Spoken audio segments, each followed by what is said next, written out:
Chers amis, aujourd'hui Internet est rentré dans la vie de tout le monde.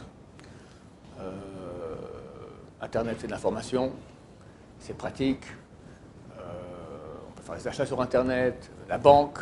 Si on enlevait Internet de nos vies, ben, beaucoup de gens se retrouveraient à l'époque préhistorique complètement limités, terrible.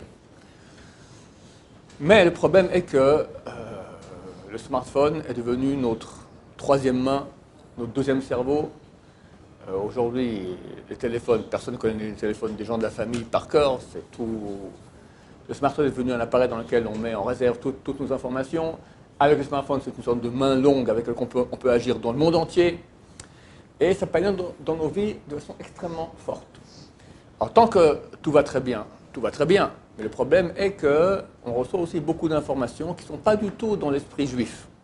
Il y a un manque de pudeur, sans parler de la pornographie. Il y a beaucoup d'idées concernant le judaïsme, beaucoup de violence. Il y a beaucoup de bêtises aussi. Les réseaux sociaux, si on est WhatsApp, on est assailli sans cesse d'informations dont la grosse majorité, c'est une perte de temps totale. Donc ça va tout à fait contraire au judaïsme. Et les gens, très souvent, sentent que le monde d'Internet a mangé une partie de leur vie. Très souvent dans la famille, dans le cadre des relations familiales, avec les enfants, avec le conjoint. Le temps, beaucoup de notre temps a été happé pour des bêtises. Et ils reconnaissent que là, ils souffrent, mais ils sont ou habitués, ou déjà pire, addictés. Il y en a qui se rendent compte, et souffrent de cela. Il y en a qui ne se rendent pas compte, mais leur vie est bousillée assez fortement. Il faut agir. On a décidé ici à l'Eava, Baruch Hashem, d'ouvrir un site d'information, d'aide pour être moins donné.